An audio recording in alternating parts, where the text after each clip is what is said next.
Assalamualaikum warahmatullahi wabarakatuh. Nama saya Fatih Farhani binti Nordin. Nombor metrik A19A0139. Dalam video ini, saya ingin menerangkan tajuk yang telah kami pilih iaitu harta yang tidak dituntut. Kita tahu harta yang tidak dituntut ini atau juga dikenali sebagai harta pusaka beku ini adalah harta seseorang yang tidak diuruskan dengan sempurna sehingga harta tersebut disimpan dalam pemberdayaan negara atau Jabatan Akauntan Negara Malaysia. Harta pusaka ini merupakan urusan peribadi dan masalah di antara keluarga di mana orang luar tidak akan mengambil tahu masalah-masalah tersebut. Malah kini ianya bukan lagi menjadi masalah peribadi, kini ia menjadi masalah di dalam negara yang merupakan terbesar yang terdapat banyak kes-kes harta pusaka yang tidak dituntut. Berdasarkan isu utama kami iaitu harta yang tidak dituntut di mana kami akan membentangkan mengenai kenapa dan mengapa isu ini boleh berlaku. Pertama sekali, kurangnya kesedaran bagi masyarakat tentang betapa pentingnya untuk mereka menguruskan harta pusaka. Ilmu mengenai harta pusaka ini bukanlah hanya untuk pihak yang akan menguruskan proses pembagian harta ini. Maka diri kita sendiri juga perlu ada pengetahuan mengenai ilmu harta pusaka. Sekurang-kurangnya kita mengetahui bagaimana proses yang akan dilakukan bagi menuntut harta pusaka itu. Kedua, kelewatan pengurusan permohonan pusaka. Kelewatan ini disebabkan sikap masyarakat yang suka mengambil sambil lewa dan tidak membuat perancangan awal. Berfikir seolah-olah tanah masih merah, tergila-gilakan harta pusaka. Fikiran masyarakat yang negatif ini akan melambatkan proses permohonan pusaka. Ketiga, wujudnya berbagai-bagai bidang kuasa dan tempoh yang lama. Secara langsungnya kita tahu bahawa tempoh ini mengambil masa 1 hingga 2 tahun jangkaan bagi kes perbicaraan diselesaikan. Ia bukan masa yang singkat, malah ianya memakan masa yang lama untuk kita memberi komitmen bagi penyelesaian masalah tersebut. 4 sekali kos perbelanjaan yang tinggi. Pengagihan harta pusaka adalah perkara yang wajib ianya tidak dapat dilaksanakan sekiranya ada pihak tengah yang akan menguruskannya. Sebagai contoh, adanya perkhidmatan daripada Amanah Raya Berhad ARB yang memerlukan kita untuk mengeluarkan duit pendahuluan bagi memulakan prosedur pembahagian harta pusaka ini. Malah, setelah urusan selesai, sekiranya kita tidak membayar keseluruhan cas perkhidmatan, maka urusan pembahagian harta pusaka itu tidak dapat diteruskan. Yang kelima, masalah si mati pemilik harta yang menghilang. Pewaris yang ingin menuntut harta si mati, mereka memerlukan surat kematian, dokumen-dokumen penting yang perlu dilampirkan. Barulah masalah ini dan prosedur ini dapat dilakukan. Selain pada itu, terdapat statistik kes yang telah kami lampirkan iaitu di mana kes harta yang tidak dituntut ini telah bertambah dari tahun ke tahun.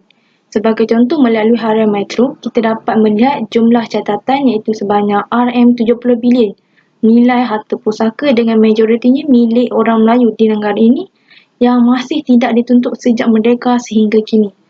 Jumlah itu dijangka terus bertambah dari setahun ke tahun selagi ia tidak dituntut.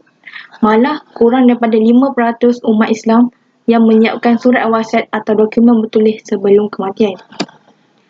Akhir sekali, saya akan menceritakan dan menerangkan mengenai inisiatif penyelesaian masalah.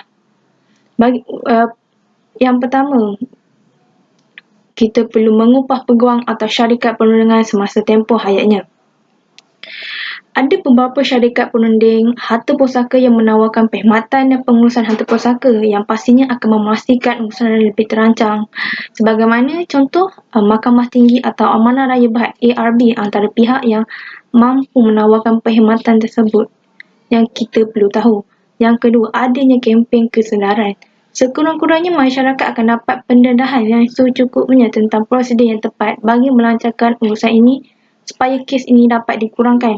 Sebagai contoh, adanya taklimat bagi sekolah rendah dan menengah di mana mereka lebih terdedah dengan lebih awal berbanding dengan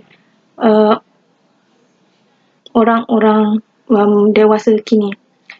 Bagaimana pula bagi IPTA dan IPTS, adanya subjek-subjek yang akan mengajar pelajar mengenai cara aturan pembahagian harta pusaka. Sebagai contoh, Universiti Malaysia Kelantan yang mewujudkan subjek harta pusaka bagi pelajarnya untuk mereka mempunyai kesedaran dan cara bagaimana menguruskan harta pusaka itu sendiri. Yang ketiga, wujudnya badan pinjaman kewangan. Kita sedia maklum bahawa kos perbelanjaan ini bagi menguruskan harta pusaka adalah sangat tinggi. Malah terdapat masyarakat yang kurang berkemampuan tidak mampu menuntut harta pusaka tersebut kerana masalah keuangan. Maka dengan adanya badan atau syarikat bantuan pinjaman kewangan ini, setidaknya masyarakat mengetahui cara bagaimana untuk mereka memulakan penuntutan bagi harta pusaka ini. Tidaklah berlakunya penambahan isu harta pusaka ini berlaku yang kian tambah kini. Yang keempat, peranan waris itu sendiri. Sekiranya pewaris itu sendiri mempunyai pengetahuan dan pengalaman dan tahu betapa pentingnya mengenai pengurusan pembahagian harta pusaka ini, maka pastinya urusan ini tidak akan tertangguh. Waris itu sendiri tahu bagaimana, apa dan jenis-jenis dokumen seperti surat pengesahan kematian, surat nikah sekiranya mereka mempunyai ikatan suami isteri, surat beranak sekiranya mereka mempunyai anak-anak bersama sebagai bukti yang perlu dilampirkan semasa mereka ingin menuntut harta pusaka itu sendiri.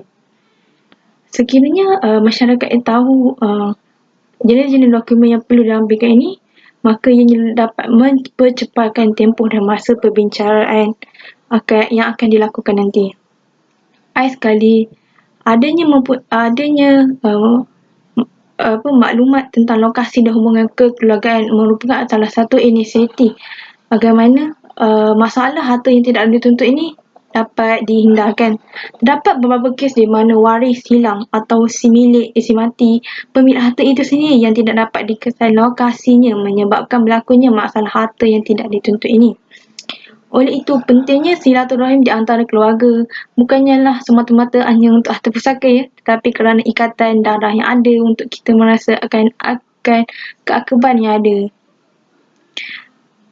Justru itu akan memudahkanlah masalah-masalah harta pusaka yang berlaku di Malaysia ini agar ianya dapat dikurangkan lagi.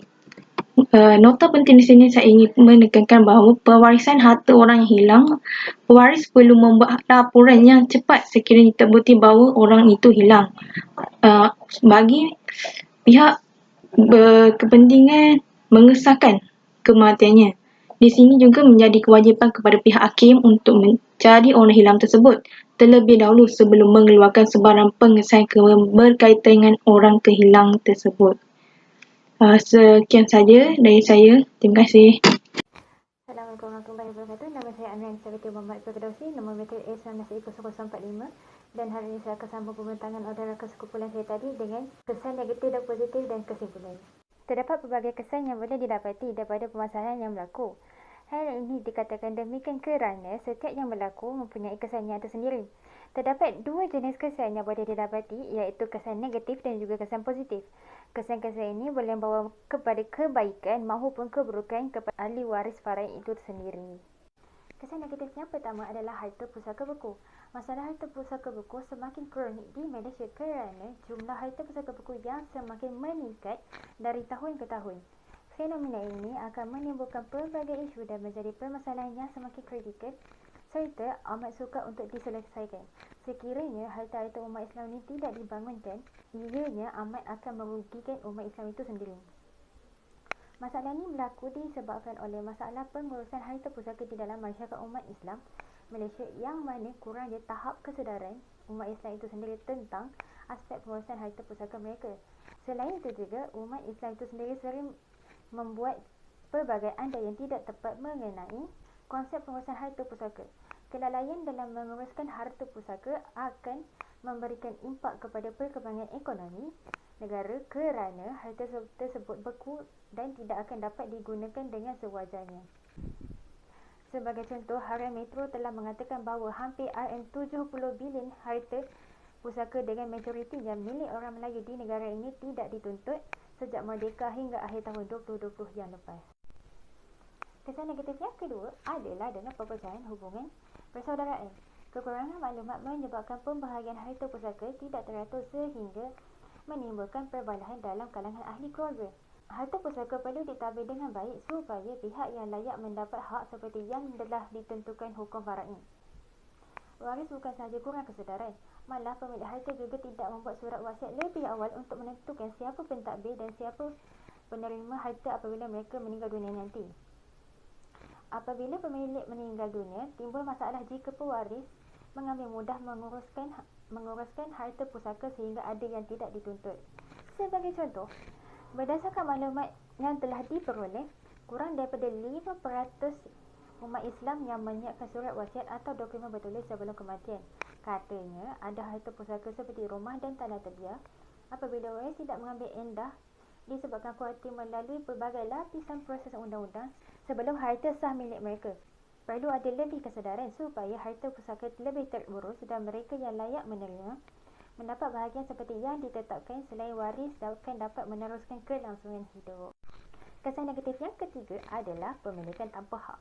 Kebanyakan waris tidak mempunyai pengetahuan yang mendalam tentang ilmu faraid. Tanpa ilmu yang mencukupi, pentadbir membahagikan secara suka hati. Lebih memburukkan keadaan, pentadbir pula mengisytiharkan dirinya berhak ke atas semua harta pusaka si mati selagi belum dibuat pembahagian.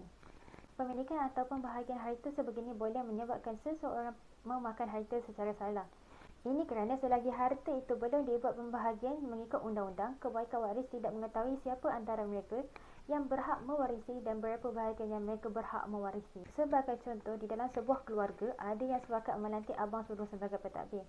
Tetapi ada juga abang sulung yang menggunakan kuasa veto melantik dirinya sebagai pentadbir atau kepala kuasa. Dengan merasakan dirinya berkuasa, maka si pentadbir ini akan memijak dan mengambil hak yang tidak sepatutnya diambil. Kesan yang terakhir ataupun kesan yang keempat adalah hilang dokumen penting. Kelewatan menyelesaikan pembahagian harta pusaka boleh menyebabkan kehilangan dokumen penting bagi menguruskan pembahagian harta pusaka itu.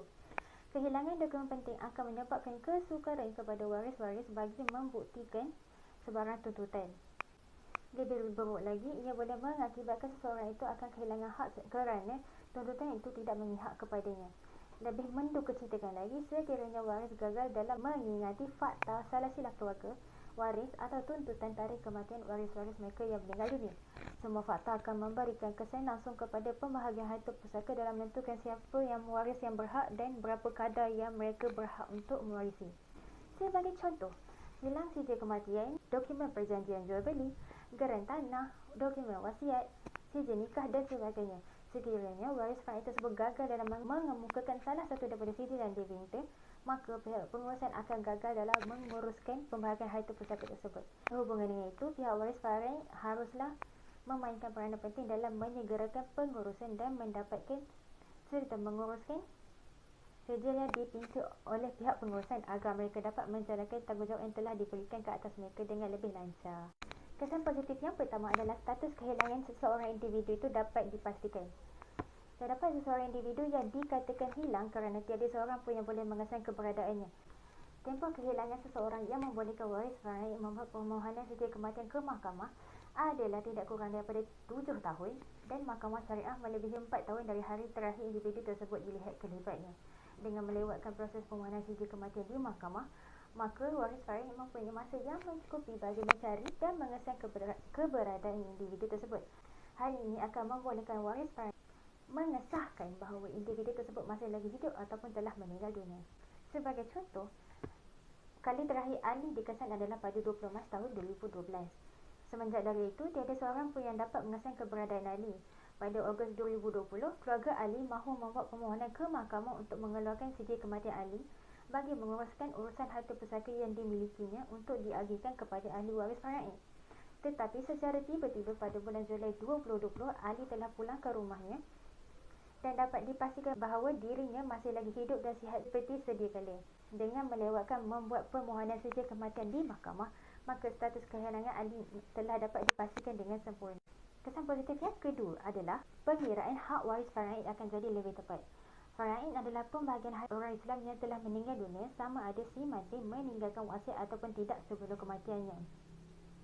Harta yang dibahagikan kepada ahli waris faraid adalah baki harta yang ditinggalkan setelah ditolak segala pembiayaan pengurusan jenazah, hutang pewaris, zakat, haji si mati sekiranya si mati belum mengerjakan haji, dan wasiat yang dibenarkan oleh syarak, iaitu adalah 1/3 daripada jumlah bersih harta pusaka si mati. Pembahagian harta pusaka menurut Islam selepas berlakunya kematian seseorang Muslim, maka wujudlah hak-hak tertentu terhadap harta yang ditinggalkan. Hak-hak tersebut telah ditentukan sendiri oleh Allah secara khusus yang di bawah hukum faraid.